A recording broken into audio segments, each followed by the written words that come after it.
పనుల పుట్ట మీద పవ్వలించిన ఎట్లు పులుల చోటుల చేరబోయినట్లు మకరి వర్గంబున్న మడుగు జొచ్చిన ఎట్లు గంగదాపున నిన్లు గట్టినట్లు చెదల భూమిని మంచి చాప బరచినట్లు ఓటు బిందెల బాలన్నుంచినట్లు వెర్రివానికి బహు విత్తమిచ్చిన ఎట్లు కమ్మ గుడిసె మందుగాల్చినట్లు స్వామి నీ భక్తవరులు దుర్జనులతోడ చెలిమి చేసినట్లయిన చేటువచ్చు.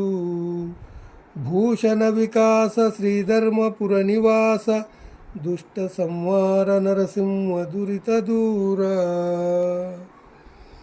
భావము: ఓ నరసింహస్వామి, పాముల పుట్ట మీద పడుకొన్నట్లు, పులులు ఉండే గుహలోకి వెళ్ళినట్లు, ముసళ్ళున్న సరస్సులో దిగినట్లు, గంగ ఒడ్డున ఇల్లు కట్టినట్లు, చెదలున్న భూమి మీద చాప పరిచినట్లు, చిల్లులు బిందెలో పాలు పోసినట్లు, వెర్రివాడి చేతికి డబ్బిచ్చినట్లు, పాకలో మందు సామానులు కాల్చినట్లు, నీ భక్తులు దుర్మార్గులతో స్నేహము చేస్తే ప్రమాదం కలుగుతుంది.